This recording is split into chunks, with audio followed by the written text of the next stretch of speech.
Thanks so much, Dr. Adams. And I thank you as well as Dr. Orr, the committee members, and everybody else who's taken the time to come and watch this presentation. It's been a labor of love, and I'm excited to share not only the research but the findings as well. So before I get started, I just want to remind everyone the subject matter of this dissertation and the accompanying research was Defelonization and Police Decision-Making, a phenomenological study of policing behaviors in Los Angeles County post Proposition 47. Just need to make sure that the slide will change. All right. Going into the background of Proposition 47, first of all, it was entitled the Safer Neighborhood in the Schools Act. It was enacted in California in 2014. And the purpose was to reduce the incarceration rate in not just Los Angeles County, but all of Los Angeles. That was the selling point of the proposition. That was done through a couple different methods. First of all, there was an increase in the threshold that delineated felony versus misdemeanor theft, but primarily for this study, the focus of this study was the aspect that primarily defelonized narcotics possession in all of California. To colloquialize that, what was previously, if one had a pocket full of any hard drug, heroin, methamphetamine, cocaine base, cocaine hydrochloride, crack, things like that, it was previously a felony. Proposition 47 defelonized that and made it a misdemeanor. And there were some social implications for that, because by removing the felonious aspect of the crime itself, there was also a removal of the court-mandated rehabilitation efforts. Previous to that, Proposition 36 in California had mandated some compelled rehabilitation once offenders were arrested for these narcotics possession crimes. In lieu of going to full incarceration, they could opt for compelled rehabilitation, which gave some rehabilitative efforts. This defelonization removed all those mandated or compelled leverages, and then just essentially made it open season for offenders to plead guilty to the misdemeanor and be able to walk out with time served. Secondarily, as far as the social implications, it effectively eliminated the ability of Prop 47, of California to collect the DNA that was necessary to solve crimes in the future. There's codified law in California that allowed the jails and prisons to collect DNA from any offender who is arrested for a felony, regardless of the conviction status. So by removing a great number of the felonies, it removed a lot of members of that database, thereby encumbering and handcuffing California's future crime-solving abilities. The theoretical underpinning for this study came from Jeremy Bentham's rational choice theory, which usually applies to decision-making of offenders, and we're going to touch on that in just a bit. But the reason that was chosen was because of the autonomy of police work and the way that officers engage in their individual discretionary policing decisions outside of the supervisory control that wouldn't necessarily be in police work. There's not a supervisor in police cars as officers are making these discretionary policing decisions. Because researchers in qualitative research are the data collection instrument, it's important to understand how this research included myself and how the situation itself was analyzed. And ontologically, as I looked at that, I aimed to determine what is real or what exists. And in doing so, as I analyzed that, I realized that my experience as a supervisor when I started this research, I was a supervisor in a law enforcement agency, and my experience as a supervisor differed from my experience as an officer. And the participants in this study were officers that had to navigate the effects of Proposition 47 that I didn't necessarily need to navigate myself as a supervisor, not engaging in enforcement behaviors. I managed personnel. I didn't make decisions that necessarily led to arrests. Epistemologically, when I sought to explore the nature of knowledge, one of the main tenets that popped out was the fact that police officers, although they do have theoretical and academic learning capabilities and opportunities, primarily police officers and all law enforcement officers in general engage in experiential learning. So the on-the-job training, even the hands-on structure of police academies engages in experiential learning. And that was crucial to understand as I collected data in this study. Axiologically, I was concerned with the role that the values specifically my values played in this study.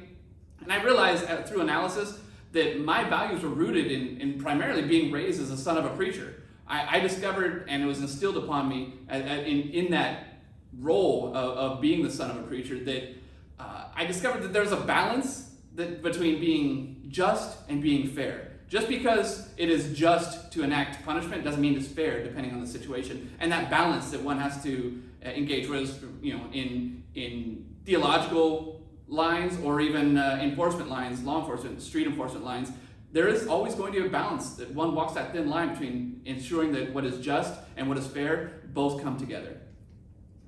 My problem statement for this research stems from the fact that there have been criminal justice reform advocates that have been clamoring for a legal reclassification of narcotics offenses for years. And specifically, that call for reclassification has come from the desire to reduce the prison and incarceration population, specifically in this study with not only California, but Los Angeles County. Although they had those calls, those loud calls, they did come with some unintended consequences.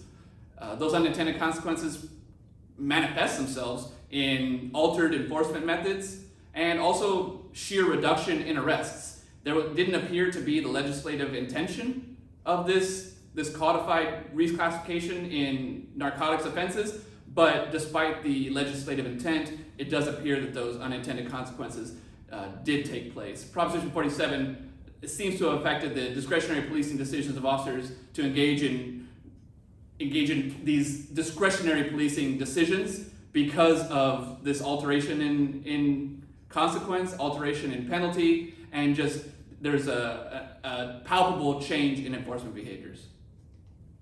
The purpose of this study, while it's a qualitative study, was to explore how law enforcement officers in Los Angeles County describe their lived experiences of engaging in discretionary enforcement behaviors when policing specifically narcotics crimes. I wanted to understand how officers described their lived experience before and after Prop 47, so that there was a good comparison. And as I mentioned, it was primarily guided by the theoretical underpinning of Jeremy Bentham's rational choice theory, which boiled down to its simplest state is essentially a cost-benefit analysis. All decisions boil down to a cost-benefit analysis according to Bentham.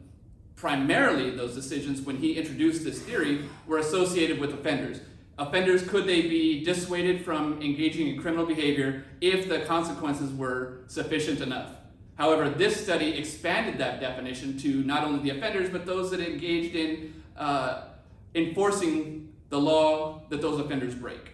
So we're going to see an expansion of that theoretical underpinning. My research questions were twofold.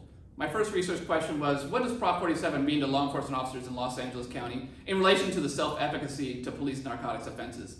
And secondarily, what do law enforcement officers in Los Angeles County share as challenges when policing narcotics offenses in their communities after the ratification of Proposition 47? In order to properly analyze my data, I had to do an extensive literature review. My literature review boiled down to three distinct strands.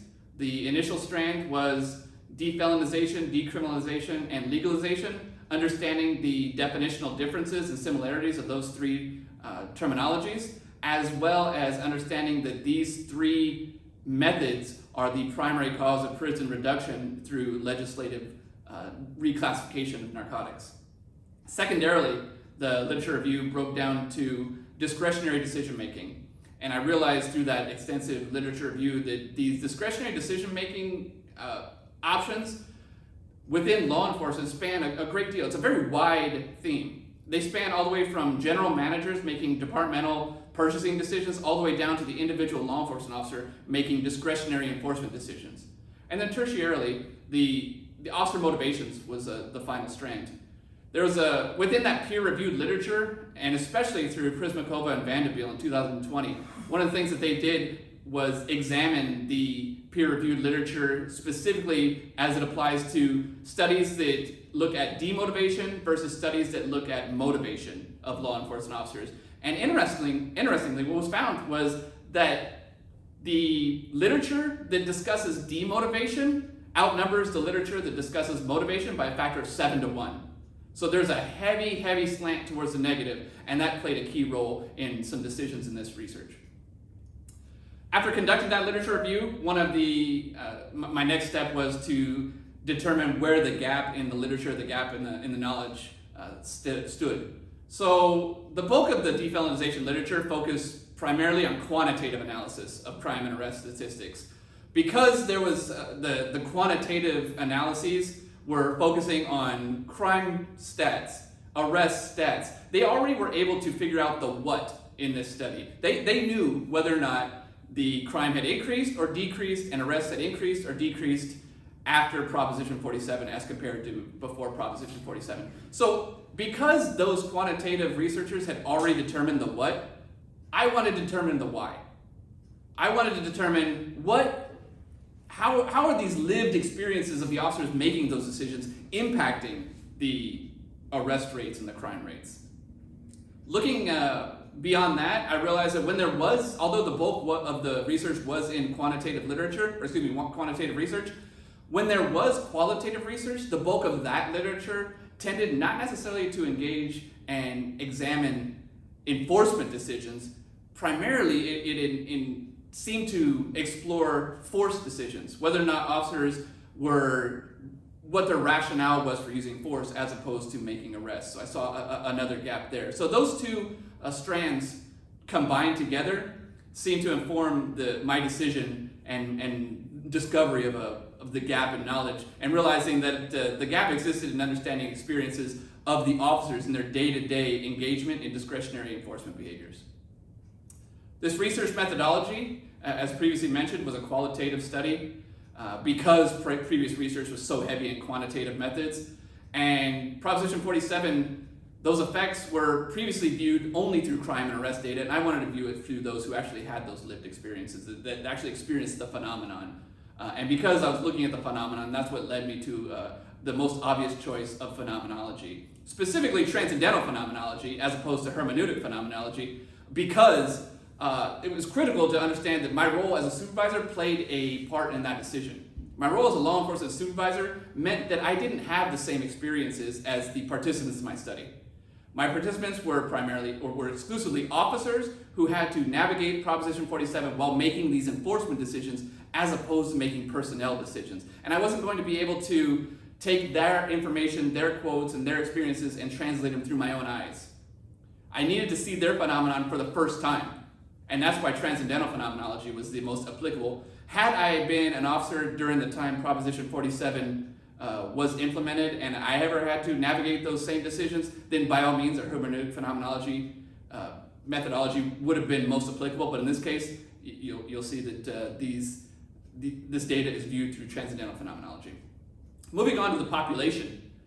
The population, as I just started to touch on, were officers that came from a single agency within Los Angeles County. So I solicited and accessed those participants through the labor union of that agency. So there's nearly 50 law enforcement agencies in all of Los Angeles County. All of our participants came from one specific agency in that county. And I reached out to the labor union, and they sent out an email to the union delegates as an advertisement with my flyer. Secondarily, I gained access to the social media administrator of that labor union, and was able to put one advertisement on that social media post as well. So between the email from the union and the unofficial social media posting, I was able to garner 15 participants that met the very specific criteria for this study. I had to use purposeful sampling because of the nature of this study. And the criteria that were in place to ensure that the phenomenon was experienced by all participants was that because Proposition 47 was enacted in 2014, the criteria was that these participants needed to have at least 10 years of continuous law enforcement experience within Los Angeles County, which would include before and after Proposition 47's enaction. And secondarily, they needed to be assigned to non-supervisory patrol capacities before and after the enaction of Proposition 47 in 2014. I had 3 primary data collection methods. The first one was open-ended questionnaires that were written and submitted via a website. Second to that was a follow-up semi-structured interview. And I also used memoing and reflexive journal to ensure bracketing and removal of myself and my biases and ensure trustworthiness in this study. My data was coded, and that coding was aided by in vivo software. My initial first cycle coding was a line-by-line examination, and my second cycle coding was then a subsequent thematic organization. There was really just one initial concern as I approached IRB for approval, and that was the harm to the reputation or the social standing of the participants and the agency for which they worked. Because of the nature of the data that could potentially come out in this study, there was some very real possibility that with candor and honesty and raw emotion, the information that the participants shared with myself as a data collection tool was going to be inherently negative. By admitting or potentially admitting that behavioral changes are made in enforcement, I'm sure an agency is not going to be keen on hearing that type of information. So, with that danger in place, I needed to mitigate that, and that was mitigated through confidentiality. This isn't, definitionally, this is not an anonymous study because I knew the identities of the participants, but because that is the definition of anonymous, we use the definition of confidentiality because nobody else knew their identities. As we go into the research questions that I previously read, my first research question, as a reminder, was what does Prop 47 mean to law enforcement officers in Los Angeles County in relation to their self-advocacy to police narcotics offenses? That specific RQ came back with one of the themes. There were 5 total themes that were borne out in the data. Only one of them applied to that research question, and that theme was the capacity to enforce the law. The participants, as they shared their lived experiences with navigating Proposition 47 and the effects post-Proposition 47 in Los Angeles County, a great deal, almost every one of the participants, in fact 13 out of the 15 participants had a belief that they perceived that changes needed to be made in order to avoid significant future victimization of the community. So they had this idea that the legislative failure was going to negatively impact the community, that Proposition 47 essentially just wasn't working. Moving on from there, they also expressed a need for community support. The participants felt like effective policing requires community support, which, strangely enough, although it wasn't addressed here, it is a Peelian principle. Sir Robert Peel mentioned that effective policing requires community support, and that came out in the data, and it goes to show that 100 years later, after Sir Robert Peel wrote his Peelian principles, they're still applicable today. They also expressed a desire to have a rule of law. They wanted to enforce the law. These participants felt like their desire was in conflict with the effects of Proposition 47. Their desire and the desire of either the legislative intent or the community support just didn't comport. And finally, under the capacity to enforce the law, these participants felt like Proposition 47 just directly increased crime. There's just no doubt in their mind. There's a perceived unintended consequence that Proposition 47 was the root cause of a crime spike. And that caused them to feel less of a capacity to enforce the law when crime was skyrocketing outside of their control. Moving on to research question 2, what do law enforcement officers in Los Angeles County share as challenges when policing narcotics offenses in their communities after the ratification of Proposition 47? Unlike the first research question, this research question had four themes that emerged as I analyzed the data. And those themes were negative reinforcement and demotivators, positive reinforcement and motivators, conversely, justifications for reduced narcotics enforcement, and methods of those reduced enforcements. Looking at the negative reinforcement and the demotivators, especially after Prop 47 was enacted, the participants felt absolutely that criminals were just no longer afraid. And not necessarily no longer afraid of the officers themselves, but just no longer afraid of what would happen if they broke the law.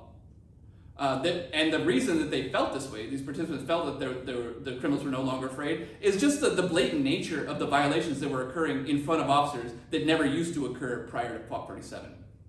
The second theme that emerged was just a lack of consequences. In fact, and this was a large percentage of the participants that touched on this, 12 out of the 15 participants addressed a concern for a lack of consequences and cited that as a demotivating factor in enforcing the law any further. Just the fact that if there aren't going to be any consequences if the criminals aren't going to feel as though there are any consequences, then it demotivated them to engage in enforcement behaviors. From there, comparatively, 8 out of the 15 participants experienced a feeling of inability to prevent crime. They felt like that whatever they did wouldn't positively affect crime rates, and that became a demotivating factor. Most of the participants expressed a desire and a rationale for even becoming a law enforcement officer as a desire to help the community.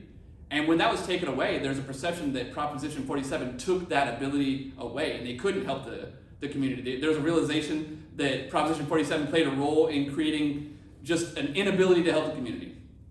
And then finally, under negative reinforcements, colloquially speaking, there's always been some phraseology that talked about out before the reports are done. Putting somebody in jail, and before you're even done writing a report, they're out. And it has primarily been a colloquialism, but in this perception of the participants, it stopped being casual and started being literal. The fact that there was a disincentivization when the incarceration of the offender was shorter than the amount of time it took to memorialize the crime. Writing the reports literally started taking longer than the offenders are spending in jail, especially with misdemeanor offenders being given a cite and release policy that we're going to touch on shortly. Moving on to, conversely, positive reinforcements and motivators. One of the things that I saw with the positive reinforcement was the discussion really centered on post-Proposition 47 here. Pre-Proposition 47, in the fact that how things used to be in, for lack of a better word, in the good old days. The officers and the participants here really expressed a desire to help people. Like I had mentioned a moment ago, wanting to help the community. One of the things that came out in the data was that they did not discriminate against who was a member of the community. Addicts were a member of their community that they wanted to help. And so in wanting to help the addicts, they were motivated by the fact that if I arrest a number of narcotics offenders, at least maybe they can go to jail and get this compelled rehabilitation, and some of them can get off of their addictive cycle. And so there was a desire to help people through those arrests, not merely just lock them up and throw away the key. However, looking at incapacitation, there was a very, very wide-held belief that incapacitation theory will lower crime. That perception was widely held among the participants. They could prevent crime through incapacitation by merely if you put enough bad guys in jail, then crime rates will sink, especially property crimes, and arresting narcotics suspects to reduce property crimes. Again, that rationale to help the community came out as a motivating factor when it still existed, and that was a rationale for them entering law enforcement, and they felt as though if they could arrest a number of these offenders out of the community and bring them out of neighborhoods, then that community would be thankful. One of the most really intriguing sub-themes that came out in this positive reinforcement and motivators theme was the idea of ego. And I found this just fascinating. There was a desire of the participants to be respected and acknowledged among their peers and their supervisors for their felonious arrests. With an increase in felonious arrests, there was an equal increase in acknowledgement and respect, not only from their supervisors and their managers, but also their peers. Peers looked to those who made lots of felony arrests and said, that's a good officer. They used terms like attaboys and that's a good arrest in the data. And that was borne out in the positive reinforcement theme. And then finally, under that theme was the idea that 9 out of the 15 participants described how property crimes are used to fund addictions, and when they could make arrests, they were actually lowering the effects of property crime by putting narcotics offenders in jail. They could break that cycle of narcotics and crime. And we're going to touch on exactly what that connection is shortly. Because of the demotivation that they expressed, the participants were very transparent in their decisions to reduce their narcotics enforcement behaviors. There was no doubt about the fact that participants were open in the fact that they are just not enforcing narcotics as much as they used to. And so they also had to justify those reductions in narcotics enforcement. And the first justification for those reductions was apathy. The participants just felt like their desire dwindled. Their desire to enforce the law just dwindled because of these demotivating factors. They also felt like there were no consequences, which may sound like a similar sub-theme to that previous one where we talked about lack of consequences, But these two were separate and distinctly different perspectives. The first one was the perspective of offenders realizing there was no consequence, there was a lack of consequence to them. This is the officers realizing that if there's not going to be a consequence to the offender, then why should I bother? Moving on from there, officers felt like their efforts were just not worth it. It just wasn't worth the effort. They were doing exactly what Jeremy Bentham described in that cost-benefit analysis. They were looking at the cost of enforcement versus the benefit of enforcement. And there is a cost to enforcement. They explained the cost of enforcement. Things like getting injured because you have to use force, engaging in possible uses of deadly force, getting sued, getting personnel complaints, taking yourself away from other activities that are more satisfying. Those are all costs to enforcement decisions. And once the benefit of these enforcement decisions, the incarceration rate, the incapacitation, the rehabilitative efforts, once those were no longer outweighing the cost, officers were just deciding not to engage in narcotics enforcement nearly as much. Moving on from there, there's a perception that the public gave up on the officers. Officers disagreed with the efficacy of Proposition 47, but they also understood that the community, they elected the legislative body that enacted Proposition 47.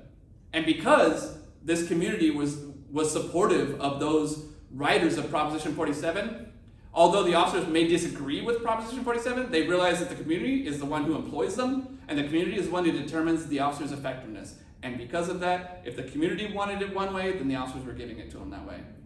And finally, looking at their reductions, there was just an idea that misdemeanor arrests were just not a suitable aspect of job satisfaction. There was no desire to engage in this laborious activity of engaging in enforcement decisions, stopping people, booking them into jail. One of the quotes that came out many times in the data was, all this for a misdemeanor? Misdemeanor enforcement just did not have the same job satisfaction as felonious enforcement. And if officers were going to admittedly reduce their enforcement behaviors, then there needs to be a logistic explanation of how the enforcement reduction is taking place. And there are three primary opportunities or methodologies for reducing their narcotics enforcement. The first one was to ignore the crime.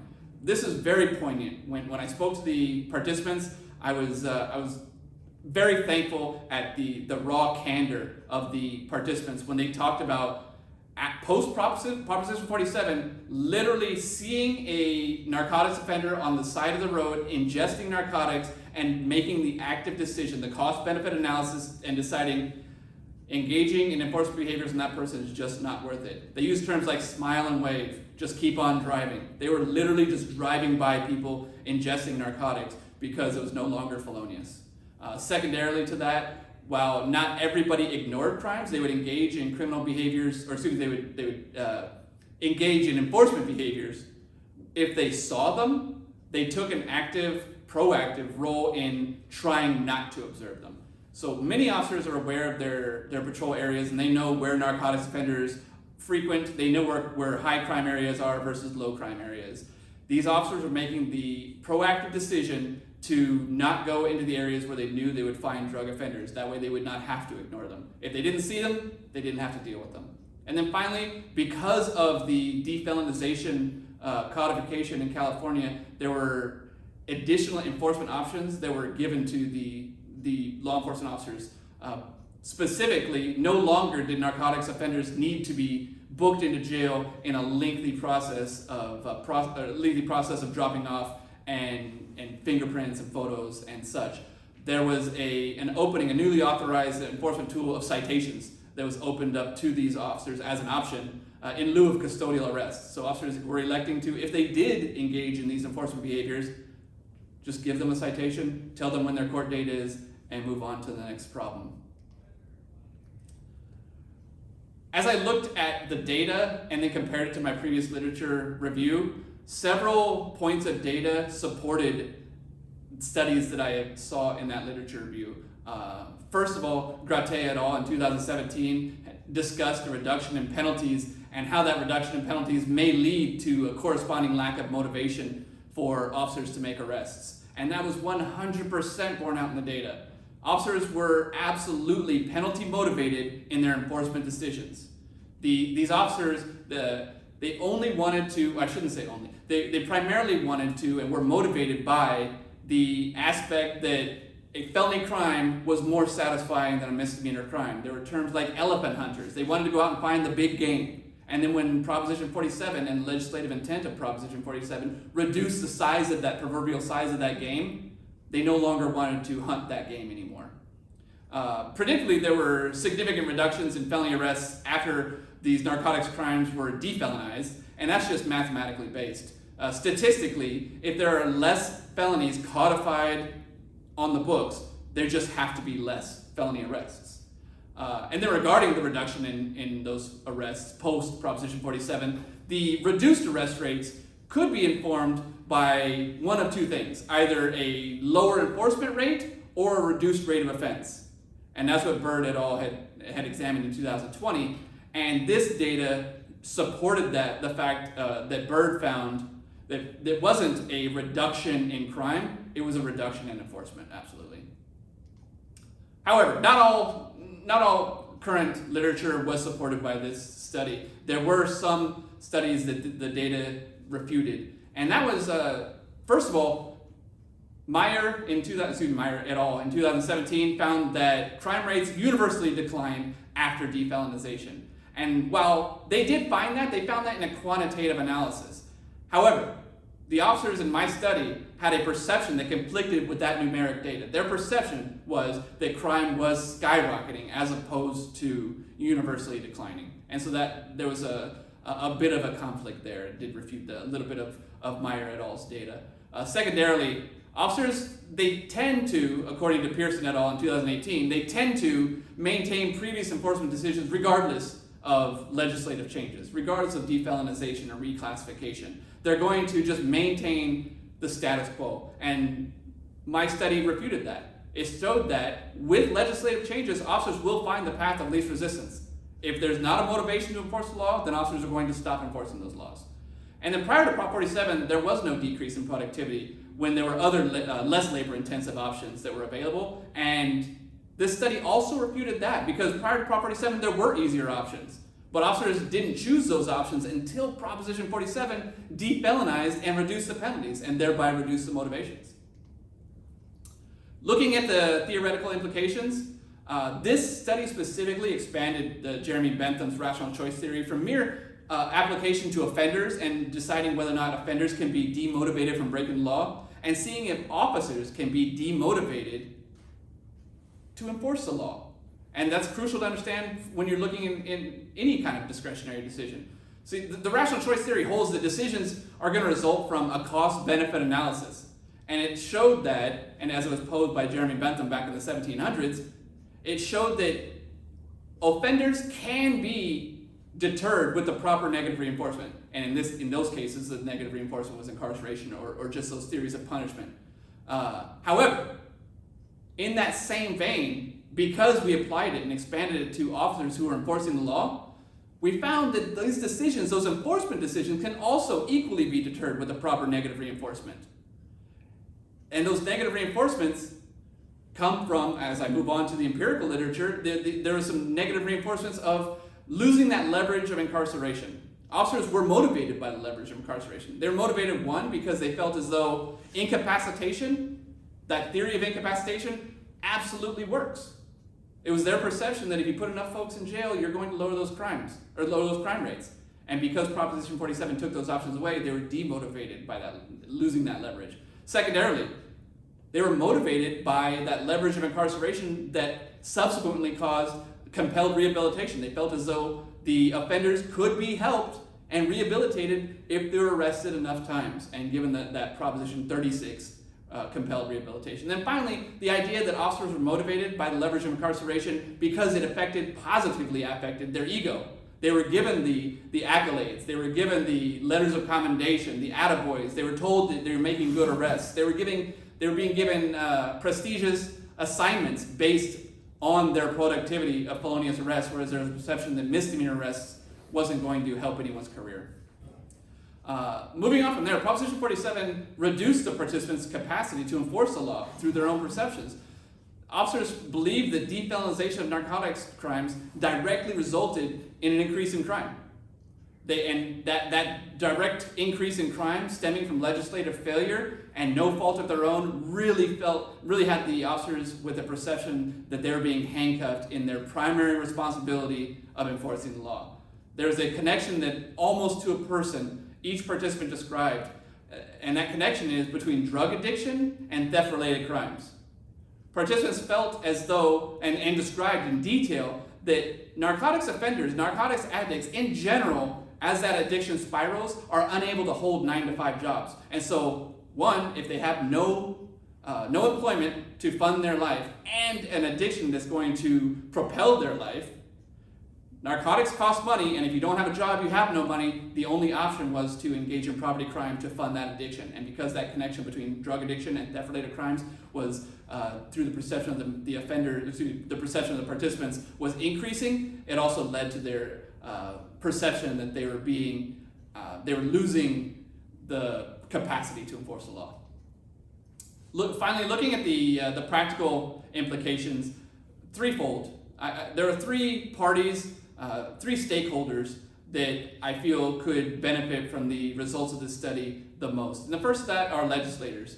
The data suggests that there are several unintended consequences that were manifest due to the implementation of Proposition 47. And legislators need to address the perception that crime is going to increase, specifically property crime, if they are going to enact legislation like Proposition 47. And that not only applies to Los Angeles County, not only applies to California, but that applies to any jurisdiction that is considering a defelonization legislative change. That significance exists in all of those jurisdictions that are potentially enacting these laws, or the other 4 jurisdictions that I described that have already enacted these similar defelonization legislative changes. All these jurisdictions should consider this study prior to enacting those defelonization laws. Secondarily, the administrators, law enforcement administrators and leaders, they need to be wary of supporting legislative efforts that are going to have a negative effect on their workforce and their employees. I realize that, especially in an urban environment like Los Angeles County, the role of an urban police chief or sheriff is going to have inherently a community strategies. I think, is there somebody with their mic on? Yeah, I had it on. Okay. The role of a police chief or a sheriff is inherently going to be politicized, and they're going to be sought out by legislators who are going to want support for their potential legislation. And these administrators need to be wary of blindly following those requests. And then finally, the practitioners, the law enforcement officers, like the participants in this study, they need to recognize the signs and symptoms of apathy as they develop among their co-workers, and then realize that they have an opportunity to create a network of peer support as a method to reduce that spiral into apathy, and then subsequent apathy, or apathy then subsequently turning to reduced enforcement efforts. If officers and first-line supervisors realize that they can seek out and observe these emotional and the symptomology of apathy, then it's going to go a long way toward maybe mitigating some of those demotivating factors.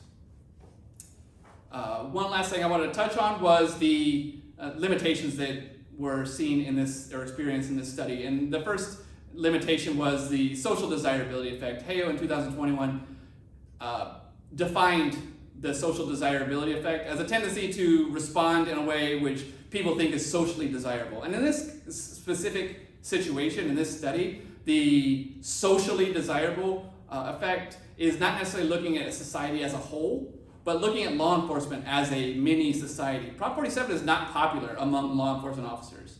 This rare officer is going to be supportive of Proposition 47. And so, since the social desirability effect would indicate wanting to go with the norm, then there would be a default towards opposition regardless of how their true feelings are. And then secondly, there's some demographic representation limitations.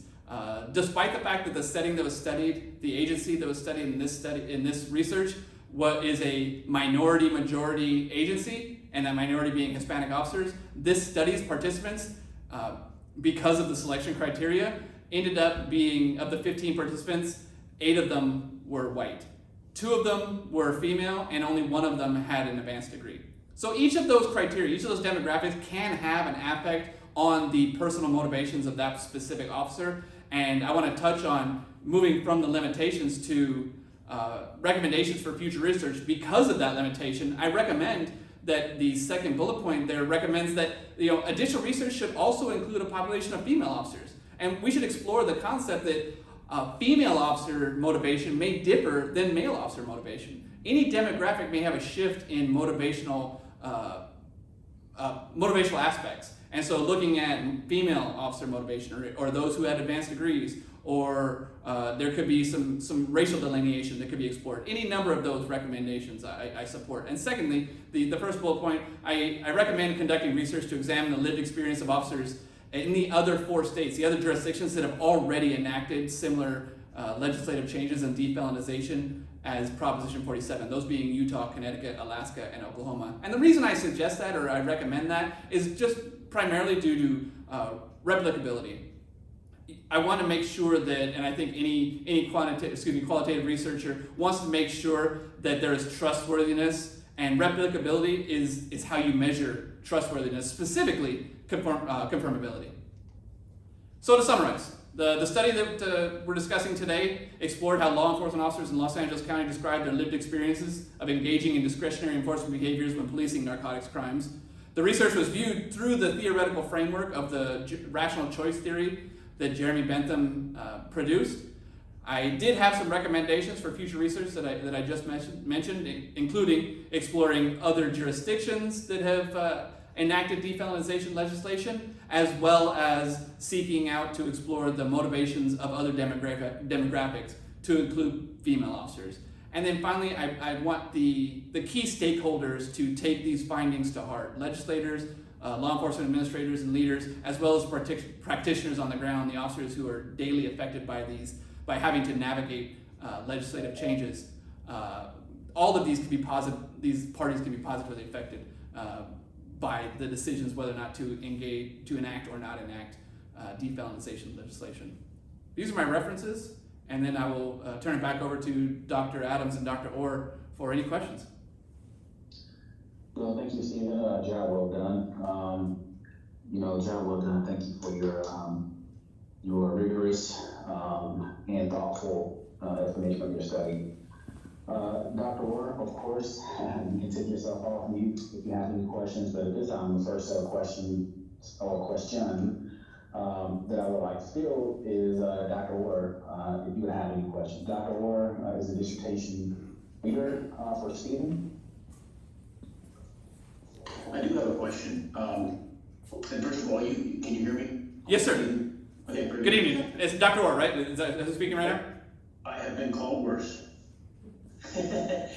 If Pearson and Buvick read your study, how or in what way would they be critical of your methodology?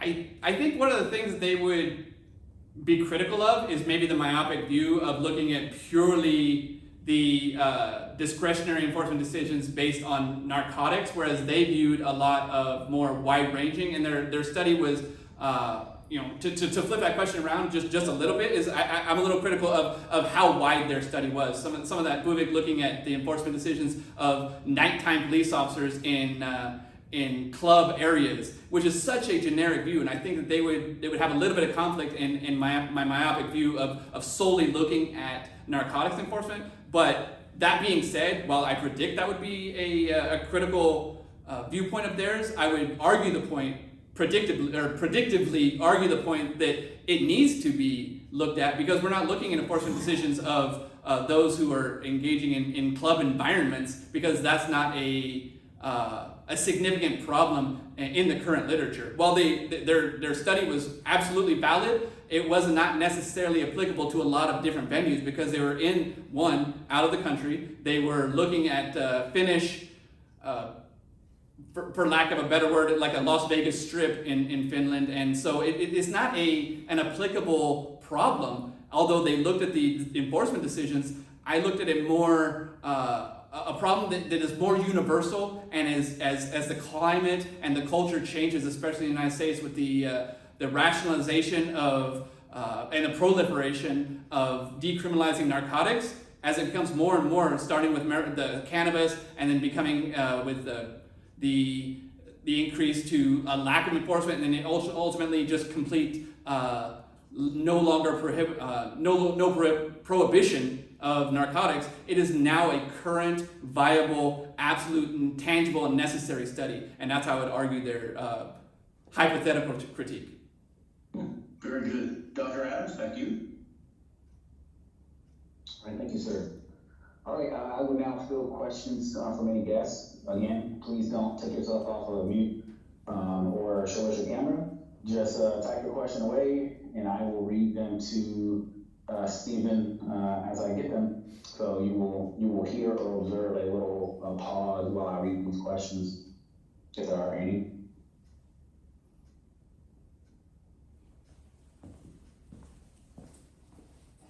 Okay, first question is from Jansen. It says, good job, Stephen. What impact do you propose the pandemic has had on officers ignoring offenders committing crimes regardless of how these offenders may internally rationalize their acts? So, and I'll repeat that. What impact do you propose the pandemic has had on officers ignoring offenders committing crimes regardless of how these offenders may internally rationalize their acts? I would, first of all, I would preface that with the idea that this study did not examine that, and I have no data to support anything in that realm. If you're purely calling for speculation from a law enforcement professional or a law enforcement supervisor, I can lend some expertise in there, but I cannot absolutely stand on research or replicate or validate any findings that would come from a question like that. But if you're looking, I would imagine, just in my pure experience, that there is a hesitancy, some reticence to engage in any kind of contact with criminals based on some COVID protocols and whatnot. There's been an increase in the laboriousness of public contact for all persons, to include law enforcement officers. But as I, just to reiterate, that was not explored in this study and not necessarily applicable to the study. All right, thank you, Stephen. I will stand by for any other questions in the chat.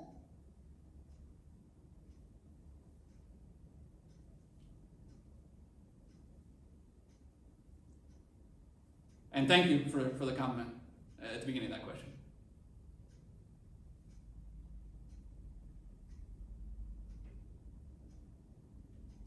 Okay, next question is from Dawn.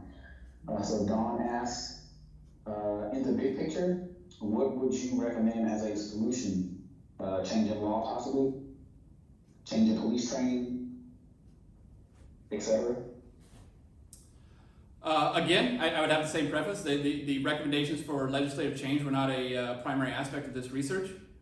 And all I can do is present this data to those who are administrators and those who have that expertise in legislative change and policy change.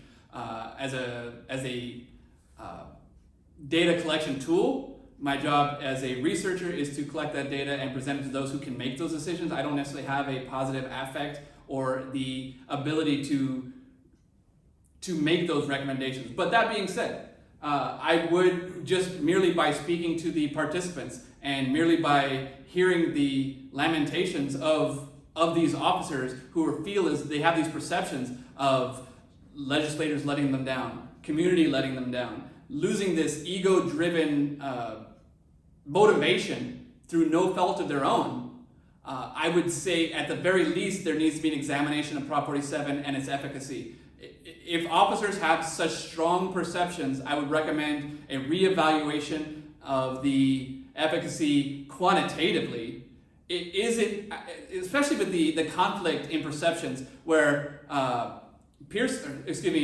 where one researcher had absolutely found that there was a reduction in felony crime rates, and officers' perception 100% conflicted with that. I think there needs to be a re-examination of the quantitative side of that. And so I think that would be my initial recommendation, is in a research capacity and the role of a researcher as opposed to a policymaker. And then I would give it to that data to those who could make those policy changes.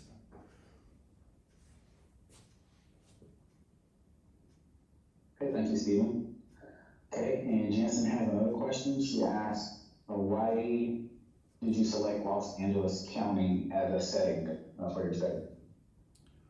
Los Angeles County is an urban setting with many law enforcement agencies, like I said, up to 50, and it provided an opportunity for confidentiality as well as anonymity as opposed to choosing a more rural county in California. Proposition 47 is California based, and because of that, I wanted an opportunity to mitigate the risks of having the social implication of having their identities or data found out, and a more urban setting seemed to be more able to mitigate those risks as opposed to, for instance, up north in Redding or Eureka, things like that. Okay, thank you, Stephen. All right, do you have any more questions?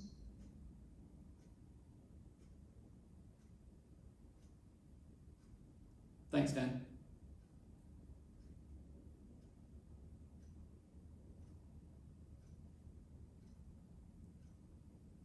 I see you, Melissa, thanks.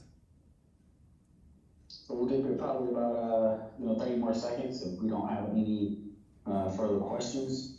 At that time, then I will give some instructions at that point. But yes, in case we have any slower typers, you got about a good 30 seconds to type your question.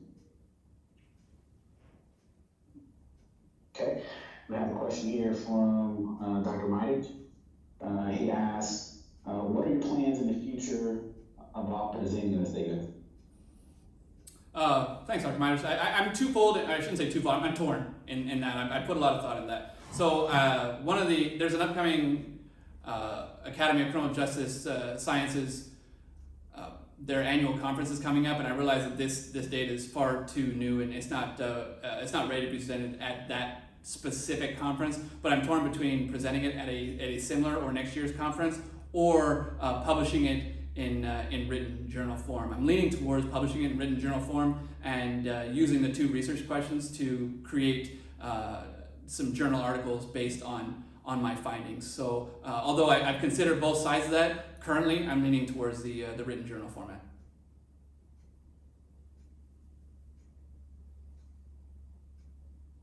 All right, thank you, Stephen. All right, at this time, Stephen, thank you very much for your thought-provoking and professional presentation. At this time, would everyone, to include Stephen, drop off of this Teams meeting with the exception of Dr. Orr. So Dr. Orr, could you please just stay on?